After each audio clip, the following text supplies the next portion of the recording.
जो रहे आपके साथ, होती है हमारी ऐसी ही बात।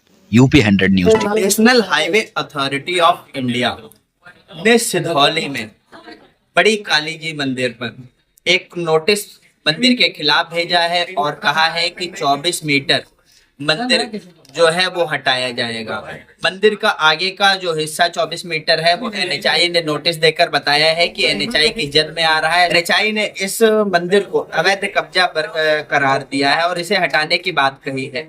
जैसे ही इसकी सूचना हिंदू संगठनों को मिलती है व अन्य सामाजिक लोगों को मिलती है, लोगों में रोष आ जाता है, लोगों में खासा उबाल देखने को मिलता है। इसके बाद लोग अब बड़ी काली जी मंदिर पर इकट्ठा हुए हैं और आगे की रूपरेखा तैयार करने की भी बात चल रही है। हमारे साथ में बात करने के लिए विश्व हिंदू परिषद के जिला मंत्री शिवम मिश्रा जी हैं। उनसे जानेंगे कि जो नेशनल हाईवे द्वारा यह नोटिस भेजा गया है उसे कैसे देखते हैं और विश्व हिंदू परिषद अब एनएचआई के खिलाफ कैसे ईंट से ईंट बजाने की कार्रवाई करेगा। सबसे पहले आपका स्वागत है हमारे चैनल पर शिवम जी। और जैसा कि आप जान रहे हैं कि एनएचआई ने नोटिस दिया है मंदिर को 15 दिवस के भीतर जो अवैध कब्जा मंदिर बताया गया है वो हटाने की बात की है।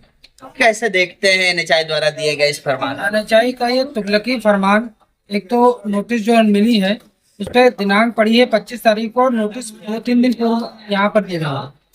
इसके पहले ये है कि और आगे भी मंदिर जो बने थे उनको भी एनएचआई ने हटाया, उनके लिए मुआवजा भी दिया। मंदिर के लिए कम था, मस्जिद तो पूरी बनवाई है एनएचआई वालों ने। और यहाँ पर एक फरमान दे दिया गया कि इसको हटाना है। जो भी मंदिर प्रांगण के जो कर्मचारी हैं, जो लोग हैं यहाँ पर सेवा भक्त लोग हैं, वो स्वयं हटाए।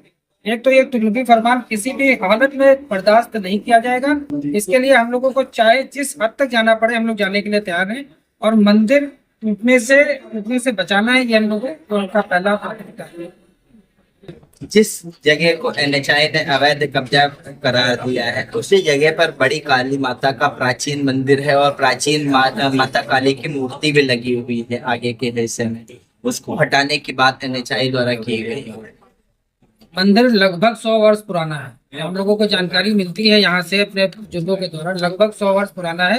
तो कब्जा और अवैध अतिक्रमण की तो बात ही नहीं आती है। ठीक है, ये पूरी जो जमीन है वो पूरी गाटा संख्या में है, पूरी लिखा पढ़ी में जमीन है, तो अवैध अतिक्रमण तो कहना बिल्कुल गलत हो।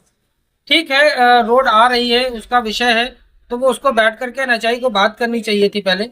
इस तरह से जो उन्होंने फरमान दिया है वो हम लोग बर्दाश्त नहीं करेंगे और मंदिर नहीं टूटने देंगे, नहीं टूटने देंगे, नहीं टूटने देंगे।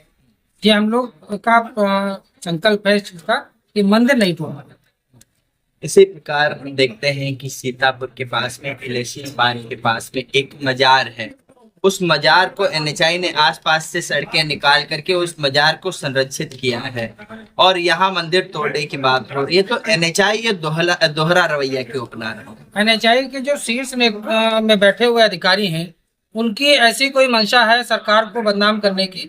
इस वजह से वो योजनाबद्ध तरीके से, आप कहीं के भी आप मंदिर उठा लीजिए, हर मंदिर में यही पोजीशन है। मंदिर के लिए हिंदू जनमानस को विरोध करना ही पड़ता है और मस्जिद के लिए आम बड़ी आसानी से वो लोग पैसा भी दे रहे हैं, सौंदर्यीकरण भी हो रहा है और जहाँ बनवाने की आवश्यकता पड़ रही है एनएचआई बनवा भी रही है उसको। और मंदिरों के लिए हम हिंदुओं को सड़कों पर उतरना पड़ रहा है। ये बड़ी दयनीय स्थिति है हमारे समाज की। एनएचआई के द्वारा ये योजनाबद्ध तरीके से किया जा रहा है, इसका हम लोग जवाब देंगे और अपने हिंदू मंदिरों को, आस्था के केंद्रों को बचाएंगे चाहे जैसे। हिंदूवादी सरकार भारतीय जनता पार्टी में हिंदुओं को अपने ही मंदिर बचाने के लिए रोड पर उतरना पड़ रहा है। ये मैंने जैसा अभी बताया आपको, जो एनएचआई के शीर्ष नेतृत्व में बैठे हैं उनकी योजनाबद्ध तरीके से ये कर रहे हैं। इस सरकार की किसी तरह से बदनामी हो, ठीक है, हम लोग उस पर भी विचार करने क्या होना चाहिए। बाकी अभी हम लोगों की प्राथमिकता केवल मंदिर बचाने को लेकर के है कि माता जी का मंदिर में रहे और उसके लिए हम लोगों को आंदोलन करना पड़ेगा, वो भी करेंगे। जिस हद तक जाना पड़ेगा उस हद तक जाने के लिए हम लोग तैयार हैं। आज बैठक हुई है, क्या निर्णय लिया गया? अभी बैठक में जो समाज के लोगों ने 5 लोगों का पैनल बनाया है जो एनएचआई से बात करेगा। एनएचआई के अधिकारी जो आएंगे उनसे बात करेंगे। उसमें अपने जो मंदिर के पुजारी जी वो रहेंगे, अपने विश्व हिंदू परिषद के कोषाध्यक्ष गौ सेवा विभाग के श्रीमान बच्चे प्रसाद वाजपेयी, सामाजिक कार्यकर्ता आदित्य त्रिपाठी जी, मैं स्वयं रहूंगा और एक सामाजिक कार्यकर्ता नवल किशोर जी रहेंगे। ये 5 लोगों का बनेगा। और अभी साधु समाज भी हम लोगों ने आह्वान किया है और उनका भी आगमन बहुत जल्दी यहाँ पर होगा। उनके नेतृत्व में हम लोग जो भी उनका रहेगा हम लोग करेंगे। क्या ज्ञापन देंगे इस संबंध में अधिकारियों को? ज्ञापन के लिए तिथि तय हुई है, कल की तिथि रहेगी और पूरा हिंदू समाज जिलाधिकारी को के नाम संबोधित ज्ञापन में उप जिलाधिकारी को ज्ञापन देगा। 11 बजे का समय है। हमारे साथ में विश्व हिंदू परिषद के वरिष्ठ नेता है, विभाग अध्यक्ष जी हैं बच्चे प्रसाद वाजपेयी जी। उनसे हम जानने की कोशिश करेंगे जो एनएचआई द्वारा यह फरमान दिया गया है उसे ये कैसे देखते हैं और एनएचआई के इस नोटिस से निपटने की क्या तैयारी है इनकी। जैसा कि ज्ञात है कि एनएचआई ने ज्ञापन नोटिस भेजी है और मंदिर हटाने की बात कही है। विश्व हिंदू परिषद कैसे देखता है इस नोटिस को? एनएचआई को ये नहीं मालूम है कि मंदिर जब था तो एनएचआई नहीं थी। एनएचआई तो बाद में बनी। जब मंदिर था तब यहाँ तो एक रास्ता था मात्र। तो उनका अधिकार कहाँ से बनता? मंदिर पहले कहा तो अतिक्रमण कहाँ से हुआ? अतिक्रमण तो एनएचआई कर रही है जबरदस्ती मंदिर के साथ में। एनएचआई कर रही, मंदिर प्राचीन है, एनएचआई बाद में आई। अब बताओ भाई उनका अतिक्रमण कहाँ से हो गया? और उनकी जो मंशा है वो मंशा यहाँ फलीभूत होने वाली नहीं है कि जब तक इसका समाधान नहीं निकलेगा एक भी ईंट यहाँ से हिलने वाली नहीं है।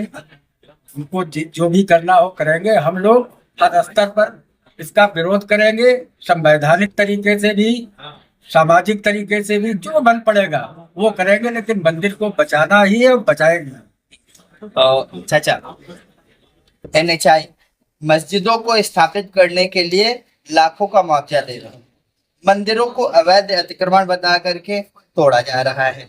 अभी इससे पहले सीतापुर में भी हनुमान मंदिर को एक नोटिस दिया गया था, आज यहाँ नोटिस दिया गया। आखिर हिंदू भावनाएं ही आहत क्यों की जाती है? हिंदू मंदिर ही हमेशा टारगेट पर क्यों रहते हैं? एनएचआई के जो अधिकारी हैं वो साजिश के तहत ऐसा कर रहे कि सरकार ये बदनाम हो, हिंदुओं के बीच में सरकार का गलत संदेश जाए। तो इस पे बैठे हुए अधिकारी कहीं न कहीं से दुर्भावनाग्रस्त है, जिनको मंदिर नहीं दिखाई पड़ते, बाकी सब दिखाई। मंदिरों को तोड़ने में वो कोई समय नहीं लगाते हैं, तुरंत उनका बुलडोजर तैयार है। लेकिन और बहुत सारे स्थान हैं उनके लिए उनकी ये स्थिति नहीं है उसके बगल में खड़े होकर के एक बात भी कह सके। तो ये स्थिति है, उससे लड़ेंगे हम लोग। हम तो संघर्ष करते आए हैं, आगे भी करेंगे। ऐसी स्थिति से निपटने के लिए क्या करेंगे आप? आगे क्या रुख है आपका? जो भी संवैधानिक तरीके हैं वो सारे अपनाए जाएंगे। हम संविधान की चूंकि मर्यादा में रहकर हम सब लोग करते हैं। और जब स्थिति आती है, लंका में हनुमान जी को भेजा था खबर लेने के लिए, लंका जलाने के लिए आदेश नहीं था कोई, लेकिन लंका जल गई। तो हम लोग सब राम के पुजारी हैं, राम के भक्त हैं। जैसा होगा देखा जाएगा, समय जो भी चाहेगा वो कराएगा, हम लोग करेंगे। राम पर ही आते हैं। समाजवादी पार्टी की सरकार ने राम मंदिर निर्माण करने जा रहे कार सेवकों पर गोली चलाई थी। राम मंदिर कार सेवकों का नारा था कि मंदिर वही बनाएंगे, राम लला जाएंगे, मंदिर वही बनाएंगे।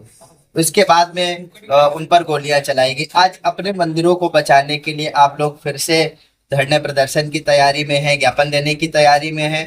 क्या लगता है अब तो हिंदूवादी सरकार है?